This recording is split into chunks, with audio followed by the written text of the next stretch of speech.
Feria Internacional del Libro de Guadalajara, del 30 de noviembre al 8 de diciembre. India, invitado de honor. Hola amigos de ZigZag TV, estoy transmitiendo desde la Feria Internacional del Libro 2019 y aquí ahorita me encuentro con grandes personajes licenciados en Derecho, con María del Rosario Jiménez y con el maestro Héctor. Entonces me gustaría que me platicaran acerca de dónde emana todos estos maravillosos libros, del cual pues nos da tantos métodos y cómo aplicarlo dependiendo de la Ley Federal del Trabajo. Bueno, si quieres. En 2017 hubo una reforma constitucional muy importante que marcó un nuevo derrotero para el derecho del trabajo en México.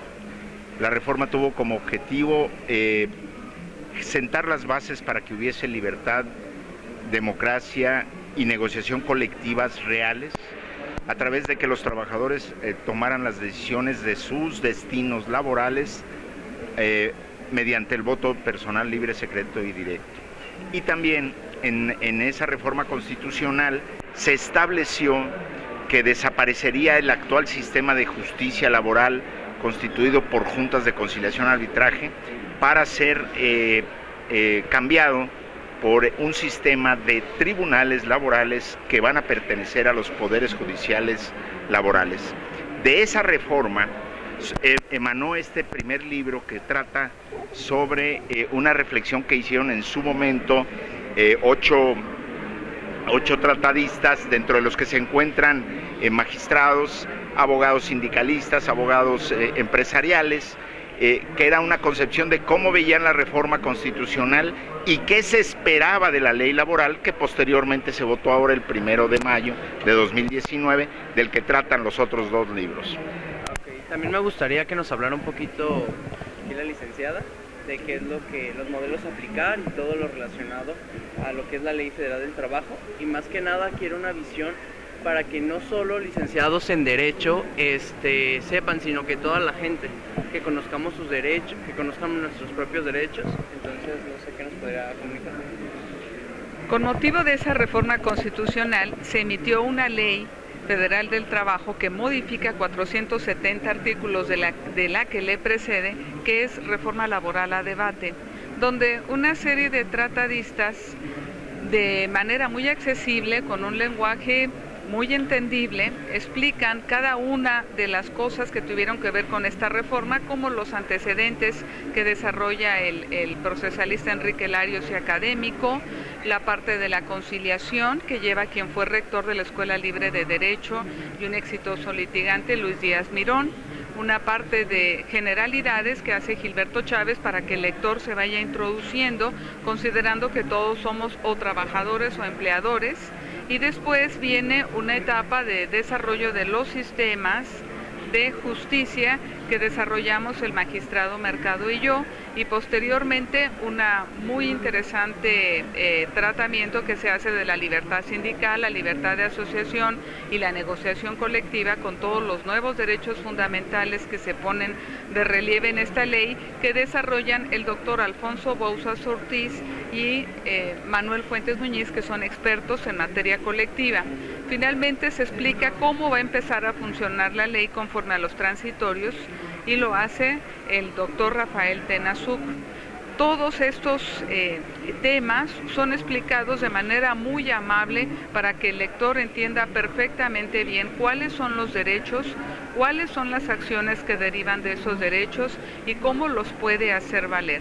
Obviamente, estos nuevos procedimientos, como los juicios orales que se implementan y que van a funcionar a partir de los nuevos tribunales laborales a partir de 2020, derivan y tienen que ver con las buenas prácticas de países que nos precedieron, como Argentina, como Chile y como España, y están aquí en el sistema de justicias iberoamericanos. España es tratado por el doctor Antonio Bailós, que es muy conocido, Pepe Trillo, con una introducción de Joaquín Aparicio.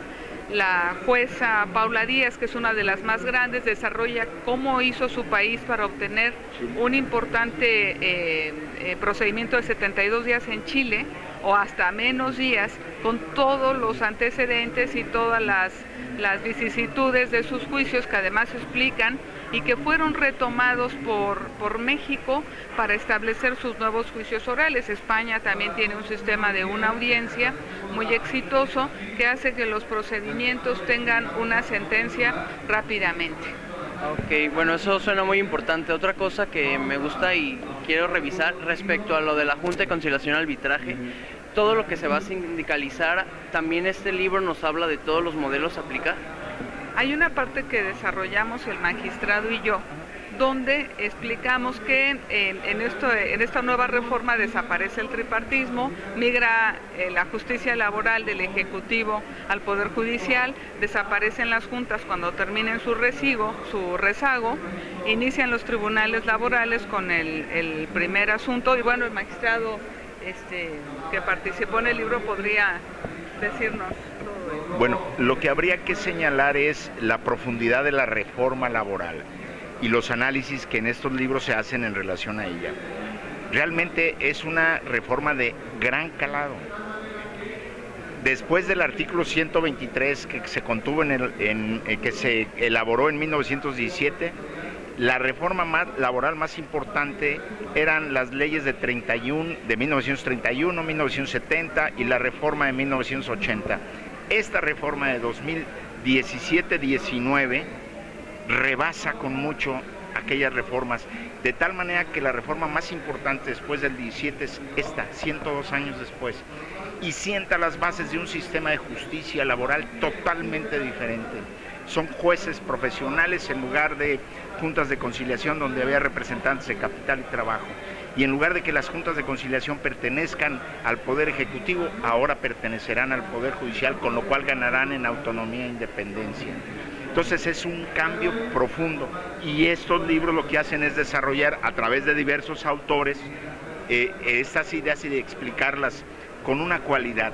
Son libros escritos en un lenguaje muy sencillo. Los entiende el empresario que no es abogado, los entiende el trabajador que quiere sindicalizarse, los entiende cualquier académico interesado en el tema. Es un lenguaje liso, es un lenguaje llano, es un lenguaje sencillo, y esa es la gran virtud de que es necesario que leamos también, porque alimenta todos los sistemas de justicia en 9 países de Latinoamérica, junto con España, que permiten conocer cómo se administra justicia en otros países para entender por qué en México va a ser esta justicia así. Quiero señalarte que eso es necesario hacerlo porque México es el último país que llega a la modificación laboral. Somos los últimos, y entonces hay que abrevar de lo que hicieron los anteriores para no cometer esos errores. Okay. Y respecto al impacto a los patrones ahora que se van a sindicalizar, los empresarios nos han comentado algo. Yo creo que estos 3 libros acercan al empresario de una manera muy práctica de qué es lo que se hizo con esta reforma, y en lugar de tener miedo, pues puede conocer exactamente todos los impactos directamente de primera mano, y se dará cuenta que ya no puede ser extorsionado por sindicatos, que ya hay acciones que le permiten solicitar jurisdiccionalmente la cancelación cuando los quieren extorsionar con un emplazamiento a huelga. Al explicarse cómo funcionan todos estos procedimientos orales que se incorpora en el articulado de la nueva ley y que se desarrolla y se explica, van a obtener juicios ágiles que durarán meses y no años. Y eso va a permitir que las empresas no se destruyan pagando tantos salarios caídos. Vamos a tener juicios, la justicia denegada, la justicia retardada es una justicia denegada, de manera que eso también favorece a los empresarios, y además de que se establece la creación del Centro Federal de Conciliación y Registro Laboral, donde se pondera la conveniencia de llegar a un arreglo conciliatorio o de mediar en el conflicto y evitarse todo un procedimiento. Entonces hay una autoridad que eficazmente va a tratar la conciliación de manera administrativa y es una situación obligatoria para evitar precisamente el conflicto, de manera que el empresario también resulta beneficiado, al igual que el trabajador y al igual que las autoridades que no tienen que tramitar toda la cantidad de juicios que tienen hoy las juntas, que es en total 450,000, la Junta Federal de Conciliación y Arbitraje, más otro 500,000 de juicios más en toda la República. Todos salen beneficiados y eso impacta directamente en la economía de las empresas. Muy bien. Para finalizar, me gustaría que invitáramos pues a leer estas reformas y de que hacer parte de que también nosotros, aunque no seamos abogados, pues tengamos el derecho y conozcamos nuestros derechos y los hagamos valer. A ver, partamos de una idea muy sencilla. Todos somos trabajadores y por lo tanto, en calidad de trabajadores que somos, necesitamos conocer los derechos que nos protegen y las instituciones que están creadas por el Estado mexicano para ayudar a esa protección de esos derechos. De eso se trata esta reforma. Esta reforma crea ahora instituciones grandes, fuertes, que ayudarán a la protección de los derechos de los trabajadores y a la seguridad empresarial a la que se refería la magistrada. De tal manera que, ¿por qué debemos leer todos estos libros? Porque son los libros que nos van a explicar de manera muy sencilla cómo se dio esta reforma laboral, de qué se trata, y que podamos conocer cuáles son nuestros derechos básicos para poder ejercerlos. Derecho que está en una ley, por muy bien hecha que sea la ley, si no se ejerce, no sirve de nada. Y una de las cosas que debemos aprender dentro de esta nueva cultura laboral en México es que los trabajadores entiendan que tienen que defender cotidianamente sus derechos en todos los sentidos, y por lo tanto estas lecturas les ayudarán a generar un panorama y una conciencia que necesitamos y nos surge en México. Okay, no, pues muchísimas gracias por la atención y reportó Salvador para 6 TV. Gracias. No, muchísimas gracias. No, gracias a ustedes.